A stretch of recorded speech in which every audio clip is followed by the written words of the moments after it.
Here's a question for you. What smells like maple syrup and requires your plane to take a detour on the ground before ever taking off? Well, now I'm hungry. Chief Transportation Correspondent and pilot May K. Beeler tells us why 'tis the season, though, for airliners to pay a visit to the airport's de-icing pad, not pancakes, May K. You don't want to eat this. No. Although it supposedly is non-toxic. Okay. All right, so you may think at airports like Chicago O'Hare or northern airports like JFK or Boston, well, de-icing aircraft there, what's to be expected, right? But if it's not snowing at Charlotte Douglas International, why a trip to the de-ice pad? Well, it doesn't have to be snowing or sleeting for airplanes to undergo de-icing. You know, it can be a clear, crisp, bitter cold day when Jack Frost makes an appearance. So de-ice season, it runs from October 1st to early spring, and that's when after departing the gate and prior to takeoff, your pilots are going to line up your aircraft for a critical spray down at the de-ice pad. Yeah, you know, strange equipment surrounds you, trucks with tanks full of glycol-based fluids, workers atop cherry pickers spraying your plane under pressure to remove any frost, snow, or ice.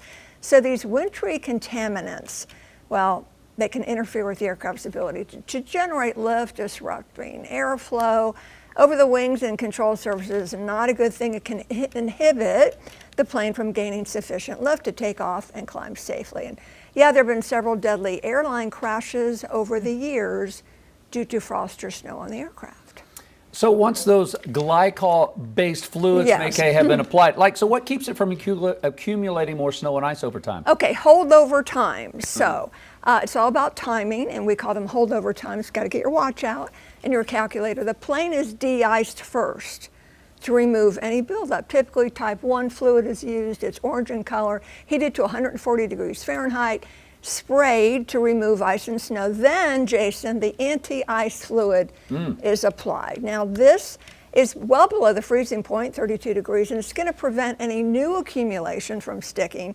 It's green in color, but its effectiveness is limited by time, depending on the wintry weather conditions. So pilots must calculate the time between the aircraft has been de-iced and anti-iced to take off. So if the delay is too long, like you get in line and you're number 10 or number 40 for takeoff, like at LaGuardia, the plane may have to get in line again at the de-ice pad.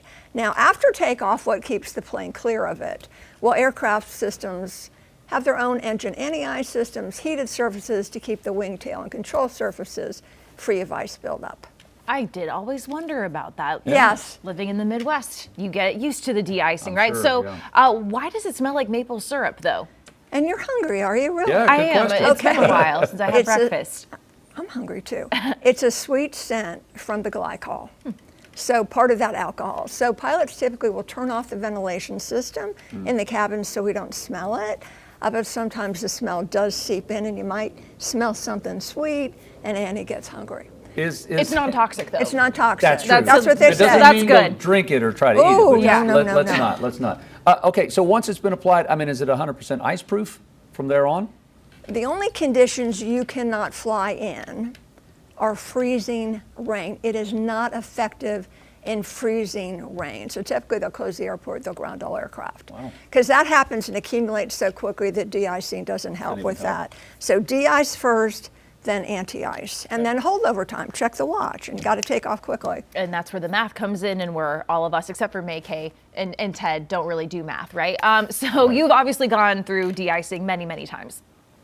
Yeah, and something that'll surprise you that surprised us. We were in the Honda jet, and we were coming to land Columbia, South Carolina, clear day, and the minute we touched down, frost started accumulating all over the aircraft. By the time we taxied, not to the gate, but to the pickup spot for our passenger, the whole airplane was in frost. So we called to get it de-iced. For some reason at Columbia, they didn't have the equipment or the fluid that day. I don't know why. So we had to find a heated hangar to put the jet in the hangar so it could melt. Oh my gosh. Our passenger arrived early. We said, we're so sorry, but it's a safety thing. We got to wait for the frost to melt. So it took about half an hour, and then we took off, and all was well. I just picture Cousin Eddie with an extension cord and a hairdryer Oh my out gosh. there trying to I work know. to get everyone. Thank goodness we had a heated hangar. Yeah. You know, right. you can't just wipe it off because Yeah. it's frozen. Right. Like Right. when your car is frosted over, Yeah. can't even open the door. That's what it was like. Wow. Man. Yeah. Anyway, it's good to know. tis the season. It is is the season. All right. Thank you, May-Kay. welcome. Interesting stuff there. Queen City News Plus. Just search Queen City News on your smart TV's app store.